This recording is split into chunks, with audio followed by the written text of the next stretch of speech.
A man builds things to last. Houses, furniture, a family. But some things rot from the inside before you see the cracks. My name is Bradley Armstrong. I'm 55 years old and I run a small woodworking shop in Briarwood, Texas. Always have, always will. Built this business with my own 2 hands, same way I built my home, raised my kids, and kept my marriage together, or so I thought. Turns out, not everything stays solid just because you want it to. The day I found out, I just finished fixing up a porch swing for an old friend. The kind of job I liked, simple, honest work. I wiped the sweat off my forehead, rolled my shoulders, and checked my phone. A message from Blair, my wife of 32 years. Running errands in Redwood, be back late. That wasn't unusual. What was unusual was the way she'd been saying it more often, the way her phone never left her hand, the way she laughed a little less around me. A man notices when something's off. He might not always admit it, but he damn well notices. I set my tools down and glanced across the shop. Caden, my son-in-law, was sanding down a table, humming some old country tune. Good kid. Hardworking. Just starting to get the feel of the trade. He looked up. Something wrong, Bradley? I shook my head. Nah, I wasn't about to talk about this. Not here. Not now. But later that night, when Blair still wasn't home and the street outside sat quiet, I sat down in my chair with a beer in one hand and a feeling in my gut I couldn't shake. A man like me doesn't go digging unless he's ready for what he's gonna find. I'd been avoiding it for months, telling myself I was imagining things. But now I unlocked her laptop, opened up her email, and started reading. The first message was all I needed. I miss you. Can't wait to see you. Last night was amazing. Everything after that blurred together. I scrolled down, piecing it all together. Evan Nash. 37. Owned a tattoo shop in Redwood. Not some passing fling, this had been going on for months. I leaned back, breathing slow. I wasn't the kind of man to break things in anger. I didn't punch walls. I didn't throw fits. That wasn't strength. Strength was handling your business, making decisions, and sticking to them. When I heard the car pull up, I set my beer down, stood, and walked to the front door. Blair came inside, flipping the keys onto the counter like she had 1,000 times before. She didn't even look at me at first, just shrugged off her jacket, stretching her neck like she'd had a long day. I waited. She glanced up, probably expecting the usual small talk. Hey. I held up the laptop, screen still glowing. Explain. The color drained from her face. She blinked once, like she was still catching up. Then she stiffened. You went through my stuff? That was her first concern. I nodded, slow and steady. Yeah, I did. Silence stretched between us. She wasn't dumb. She knew there was no getting out of this. Finally, she let out a breath, crossed her arms. I didn't mean for it to happen. I studied her. The woman I'd known since high school. The mother of my children. The person I thought would be next to me when we were old and gray. And now all I saw was a stranger trying to find a way to crawl out of a mess she made. You didn't mean for it to happen, I repeated. That's what you're going with? Her jaw tightened. I felt trapped, Bradley. Like I was suffocating. Every day, same routine, same expectations. I raised a hand. Stop. My voice was even, but firm. You don't get to spin this into something I did. She bit her lip, looking away. The woman had some shame, at least. But not enough. I exhaled, slow and measured, before nodding toward the hallway. Go pack a bag. Her head snapped back. What? You heard me. Pack a bag. Get out. Her mouth opened, closed. Bradley, come on. We need to talk about this. No, I cut in. We don't. You made your decision. Now, I'm making mine. Her eyes flashed like she wanted to argue, but she must have seen something in my face that told her not to push. She swallowed, then turned on her heel and walked to the bedroom. I stayed put, listening to the sound of drawers opening and closing. It took 10 minutes. She came back, a small duffel bag over her shoulder. She stopped in the doorway, looking at me one last time. You really gonna throw away everything we built? I let out a low breath. You did that, Blair. Not me. She hesitated like she wanted to say something else. Then she shook her head, stepped out onto the porch and closed the door behind her. I stood there, hands at my sides, listening as her car pulled away. Didn't get angry. Didn't feel sad either. Just felt like I'd been carrying something heavy for a long time and finally set it down. In the morning, I'd start figuring out what came next. But for now, I cracked open another beer, sat down at the table, and let the silence settle around me. Morning came early. It always did. No matter what happened the night before, the sun didn't wait for a man to sort himself out. I was up before dawn, same as always, pulling on my boots and heading to the shop. Work didn't stop just because my marriage did. Caden was already there when I walked in, setting up the table saw. He glanced over, waiting. You good? Yeah. I grabbed a measuring tape off the workbench. He didn't push. That's what I liked about Caden. He wasn't the kind of man who needed a long conversation to understand things. He just nodded and got back to work. It wasn't until an hour later, when I was planing down some oak boards, that he finally spoke again. Willow called me last night. I knew what was coming. I set the board down and wiped sawdust off my hands. Figured she would. She's pissed. He shook his head. I mean, not at you. At Blair. Called her about 10 different words I can't repeat. I huffed through my nose. That was my daughter. Tough as nails when she needed to be. She tell the boys? Not yet. Said she wanted to hear what you wanted to do first. I nodded. My youngest, Ivan, was up in Montana working as a hunting guide. Garrett, my middle son, was stationed in North Carolina, an army man like I'd once been. They'd take the news different ways. Ivan would crack some joke, Garrett would go quiet and think too much about it. Either way, I'd have to make those calls soon. By lunchtime, the whole damn town knew. That's how Briarwood worked. Word spread faster than a grease fire. Every time I walked into a store or stopped for gas, I saw the looks, some curious, some sympathetic, a few knowing nods from men who'd been through the same thing. Nobody said much, but the silence had weight. At the hardware store, Tom Davidson was behind the counter, tallying up my order. He was an old friend, mid-60s, owned the place since his dad passed it down to him. He set a box of nails on the counter and gave me a long look. Heard about Blair, he said finally. Yeah. I pulled out my wallet. Damn shame, he muttered. You doing all right? I met his eyes, steady. I'm fine. He nodded, but there was something else in his expression. A hesitation. He ran a hand through his thinning gray hair, then leaned on the counter. Look, Bradley. I don't mean to stir the pot, but you might want to know Evan Nash? That little bastard's been talking like he wants something. I kept my face blank, but my fingers curled slightly around the edge of the counter. That's so. Tom exhaled sharply. Came through here last week, ordering supplies like he's building an empire. Talking big about expanding his shop to Austin, bringing Blair along for the ride. Real proud of himself. I slid my change back into my pocket. Appreciate you telling me, Tom. You need anything, you let me know. He tapped the counter. Some things a man shouldn't let slide. I walked out of the store, got into my truck, and sat there for a minute. Evan Nash thought he won something. Thought he took something from me. That was the funny thing about men like him, they never understood the difference between winning and setting themselves up to lose. I fired up the engine, but instead of heading back to the shop, I turned onto the highway. Redwood wasn't far. Just a 30-minute drive. Enough time to think about my next move. The tattoo parlor sat on the corner of a strip mall, wedged between a liquor store and a payday loan place. Classy. I pulled into the lot and stepped out, adjusting my belt. Inside, a young guy with sleeve tattoos and stretched-out earlobes was flipping through a sketchbook behind the counter. He looked up, blinked at me. Can I help you? I glanced around. Place smelled like disinfectant and cheap cologne. A couple of posters on the wall, skulls, roses, half-naked women with daggers in their hands. I'm looking for Evan, I said. The kid hesitated, then thumbed over his shoulder. He's in the back. I nodded and walked past the counter, pushing through the curtain into the back room.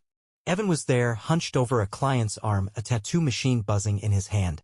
He looked up when he saw me, and for a second I saw it, the flicker of recognition, the shift in his posture. Then he covered it up with a smirk. Well, he said, wiping ink off the guy's arm. Didn't expect to see you here, Bradley. I didn't smile. Didn't plan on coming. But then I heard you've been running your mouth. He tilted his head. That right? I stepped closer. See, I don't much care what you do with your life. I don't care if you pack up and move to Austin or if you stay here in this little shithole of a shop, scratching out rent money one tribal sleeve at a time. I let that sink in. But if you think for 1 second that you got the better of me, you're dumber than I thought. The smirk faltered just a bit. Blair made her own choice, he said. That ain't on me. I nodded. Yeah, she did. And now you're stuck with her. I took another step, lowering my voice. You think you won a prize, son? Give it time. See how much she respects a man who can't keep the lights on. His jaw clenched. Good. I turned, started walking out. Just before I pushed the curtain aside, I tossed one last line over my shoulder. Oh, and congrats on the new shop. Gonna be real nice. I didn't have to look back to know he was frowning, trying to figure out what the hell that meant. He'd find out soon enough. Back in my truck, I started dialing. Time to make some calls. Evan wanted to play house. Fine. I'd make sure he had a real nice house to play in, one he couldn't afford, in a city where he didn't belong. A man builds things to last. And when something's rotting, You tear it down board by board until there's nothing left but dust. Tom Davidson made the first call for me. That was the thing about Briarwood. If you knew the right people, you didn't need to do much talking. Tom had a friend in commercial real estate over in Austin, a man named Vic Naomi, who handled business properties. A few words exchanged, and within a day, Evan Nash had himself a deal too good to pass up.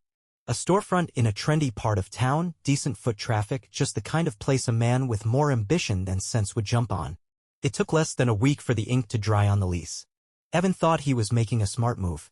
He had no idea the spot was a dead zone for new businesses, high turnover, landlords who squeezed tenants for everything they had, a parking situation so bad even the locals hated it. And best of all, it wasn't cheap. He was stretching himself thin, taking out a loan, roping Blair into it because she still had better credit than he did. I didn't have to do much. Just let nature take its course. In the meantime, I kept working. Kept showing up at the shop, building cabinets, fixing doors, training Caden. People still gave me those looks when I walked through town, but they stopped asking questions. The way I handled it told them everything they needed to know. Blair was gone, and I wasn't looking back. She was still in town, though. I saw her once in the grocery store. She had a cart half full, standing by the dairy section, staring at a gallon of milk like it held the answers to all her problems. She caught sight of me and straightened up, pushing her shoulders back like she was bracing for something. I walked past without a word. That was the hardest thing for her, I think. Not the divorce, not the money, not even the way people talked. It was the fact that I wasn't angry. I wasn't trying to hurt her. I just didn't care anymore. Later that afternoon, I was back in the shop when Willow called. "Dad." Her voice was sharp, like she'd been holding something in too long. "I ran into Mom today. She looked like hell." I kept sanding down a table leg. "Yeah?" She said, "You're turning people against her." I almost laughed at that. "I haven't said a damn thing." "I know," Willow muttered. "But you didn't have to. People talk. Grandpa won't even answer her calls. That was Wade Yates for you. Old school, hard-edged. A man who believed in right and wrong, and if you landed on the wrong side of that line, you lived with it." Willow sighed. "She asked about you. About us." I set the sandpaper down and leaned against the workbench. "And what did you say?" "That she made her bed." Her voice wavered, just a little. "It's just weird, Dad. Seeing her like that." "She did this, I said, calm but firm. "Not you. Not me." "I know." A pause. "Then, you doing okay?" I glanced at the half-finished table, at Caden across the shop, measuring wood, at the afternoon sunlight filtering through the open bay doors. I wasn't the one standing in a grocery store, looking lost. "I'm good," I said. The next time I heard Evan's name, it was from Vic. I was sitting at the counter in Violet's diner, eating a burger when he called. "Well, Bradley," Vic said, amusement in his voice, "your boy just realized he's screwed." I swallowed a bite, wiping my mouth with a napkin. "That right?" "Yeah. First payment's coming up and suddenly he's figuring out his numbers don't work. Guess he thought the money would stretch further. Dumbass didn't read the fine print." I smirked. "Shame. He came in today trying to renegotiate the lease." Vic chuckled. "Told him, a deal's a deal." Man turned pale as a ghost. I took another bite of my burger. "Reckon he's looking for a way out." "Oh, I'm sure he is. But the way the contract's written? He's stuck. And if he defaults?" Vic made a low whistling sound. "That loan's on both of them. Blair's just as on the hook as he is." I sat back in my chair, chewing slow. They thought they were starting a new life. Instead, they just strapped themselves to an anchor and tossed it in the water. Vic cleared his throat. "You want me to keep you updated?" "Nah," I said. "I already know how it ends." I finished my burger, paid my tab, and walked outside. The evening air was warm, the smell of cut grass and barbecue drifting down from somewhere nearby. The town was quiet, just the way I liked it. I stood on the sidewalk for a moment, hands on my hips, looking out toward the hills in the distance. Evan Nash thought he was moving up in the world. Blair thought she was running towards something better. But what they didn't understand, what men like me already knew, was that some decisions don't set you free. They bury you. And by the time you realize it, it's too damn late. The first real crack showed up about a month later. I was in the middle of installing a set of cabinets in a new build when Caden's phone buzzed. He checked it, frowned, then turned toward me. "Willow just texted," he said. "Says Mom's looking for you." I kept drilling, the wood settling in place with a solid thunk. "That's so?" Caden hesitated. "Yeah. She sounded kinda desperate." I straightened up, brushing sawdust off my hands. The job was almost done, just a few more hinges to attach. "She say why?" "Just that it's important." I nodded, thinking it over. It didn't take a genius to figure out why Blair suddenly had something to say. I finished the cabinets first. Work came before everything. That was one of the reasons Blair had started complaining in the first place, talking about how I was too set in my ways, too focused on responsibility. Funny how the things she hated about me were the same things she was about to wish she still had in her life. When I got back to the shop that afternoon, she was already there, waiting by the front door. She looked different, tired, thinner, like she hadn't been sleeping much. Her hair was pulled back, her clothes were the kind you throw on when you don't have the energy to care. She straightened when she saw me, arms crossed tight over her chest. "Bradley." I unlocked the door and stepped inside, letting the smell of sawdust and varnish settle over me. "What do you need, Blair?" She exhaled sharply and followed me in. "You know damn well what I need." I leaned against the counter, arms loose at my sides. "Do I?" Her jaw clenched. "Evan's in trouble." I raised an eyebrow, waiting. She swallowed, like she hated having to explain it. "The shop in Austin," he bit off more than he could chew. "Business is slow, rent's high, and the loan payments are—" She rubbed a hand over her face. "It's bad, Bradley. We're drowning." "We." That part almost made me laugh. There was no we anymore. She'd made sure of that. She must have seen the amusement in my face because her voice got sharper. "Don't do that." "Do what?" "That look," she snapped. "Like you're enjoying this." I shrugged. "Ain't enjoying it. Just don't see how it's my problem." Her lips pressed into a thin line. "Bradley," she exhaled, trying to steady herself. "I need a loan." That almost did make me laugh. I gave her a long, slow look. "You serious?" She shifted, uncomfortable. "It wouldn't be forever. Just to get back on our feet." I took a deep breath, letting silence settle between us before I spoke. "You remember what you said to me that night?" Her shoulders tensed. "You said you felt trapped," I continued. "Like I was suffocating you." I tilted my head. "How's the air now, Blair?" She flinched just a little. "That's not fair." "Fair?" I let the words sit for a second. "What's fair is you dealing with the consequences of your own choices. You didn't want me. You wanted freedom." I pushed off the counter, stepping closer. "Well, here you go. Be free." She swallowed, staring at me like she was waiting for some part of me to crack, to soften. I didn't. After a long moment, she nodded, more to herself than to me. "Right?" Her voice was tight. "I should have known better." "Yeah," I said. "You should have." She left without another word. I stood there for a moment, listening to the sound of her car pulling away. Then I grabbed a rag, wiped down the counter, and went back to work. By the end of the month, Evan had officially defaulted on the loan. His shop in Austin was done, shut down before it ever had a chance to make a profit. The landlord took him to court, the bank came after him for the remaining balance, and just like that, the big future he'd planned for himself started crumbling. And Blair? She went down with him. I didn't check in, didn't ask around, but Briarwood was small. You heard things whether you wanted to or not. Blair moved into some rundown apartment in Redwood, working a retail job she hated, trying to scrape together enough to make her half of the payments. Evan, ever the reliable man, packed up and disappeared. No goodbye, no explanations, just gone. Tom Davidson summed it up best when I ran into him at the feed store one afternoon. He leaned against the counter, shaking his head as he weighed a bag of nails. "Hell of a thing," he muttered. "What is?"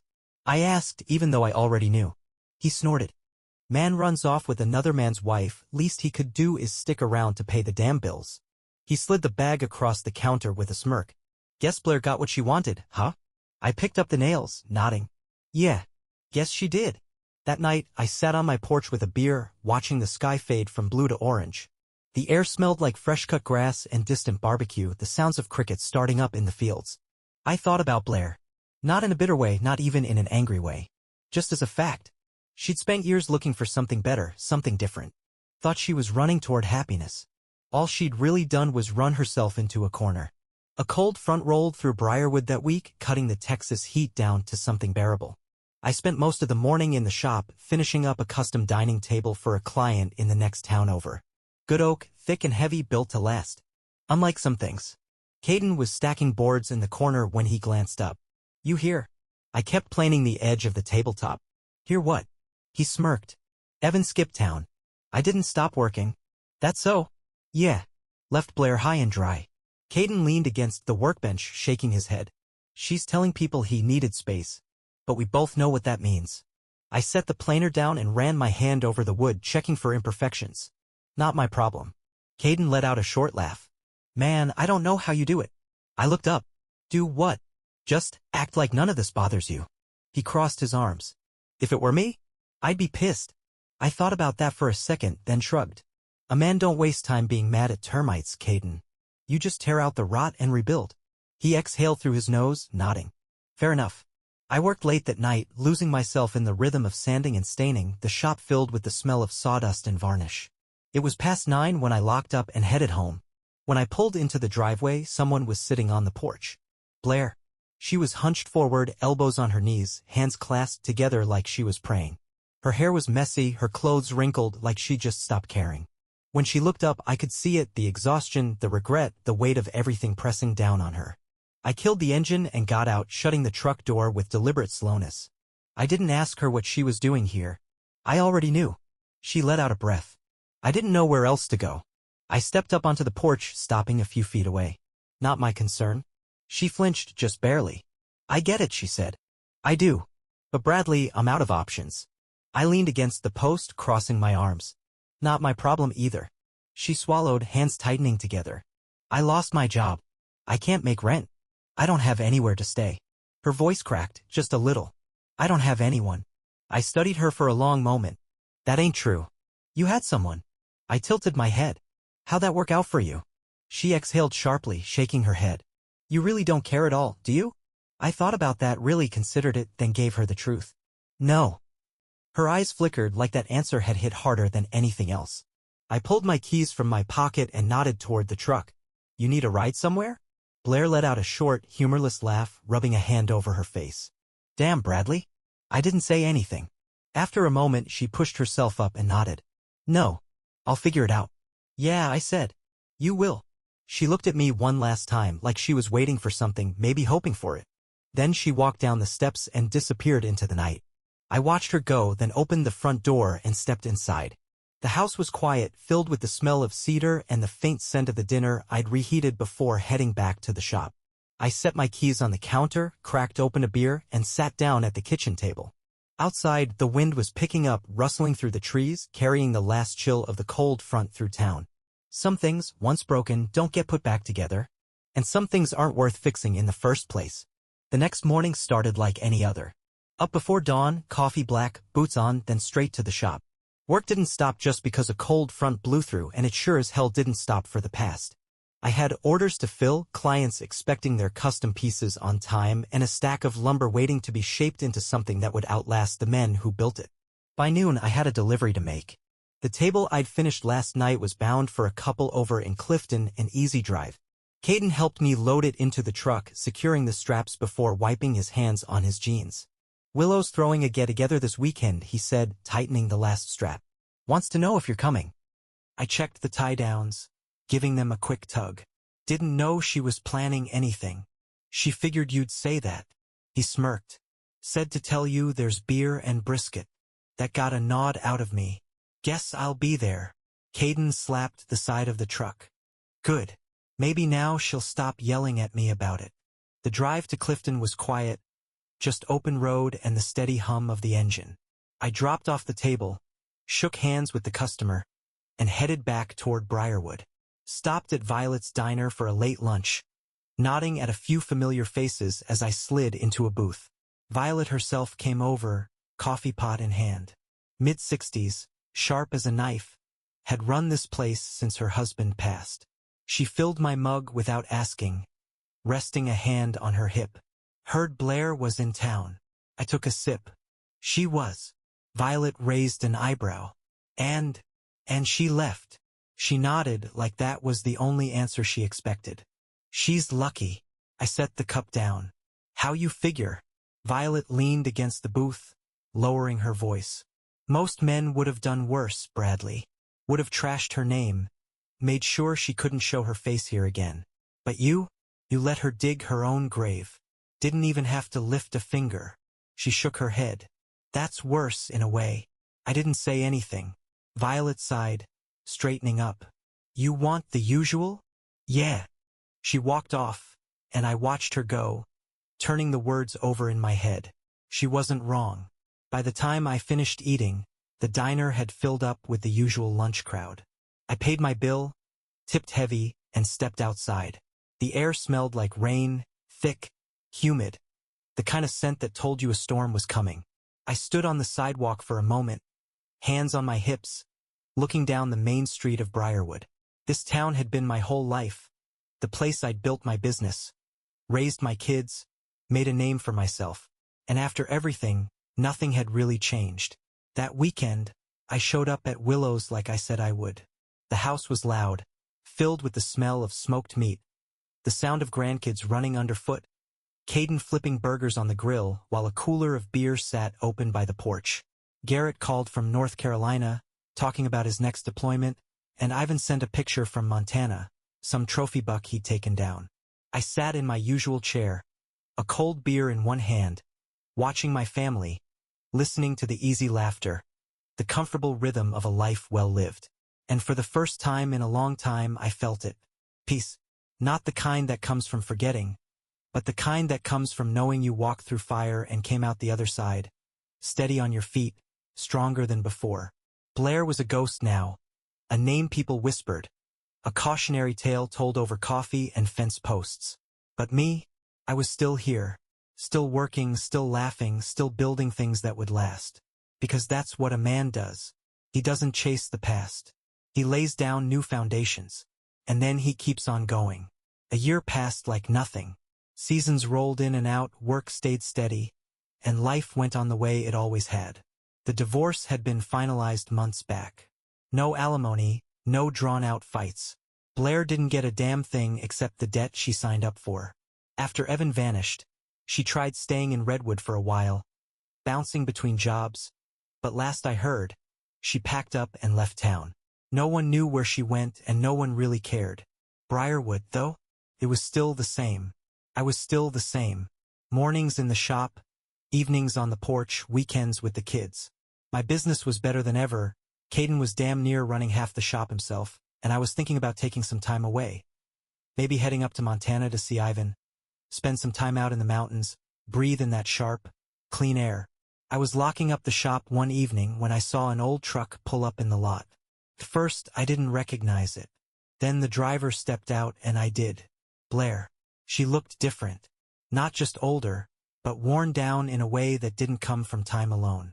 Her hair had new streaks of gray, her frame was thinner, her face lined in ways I hadn't seen before.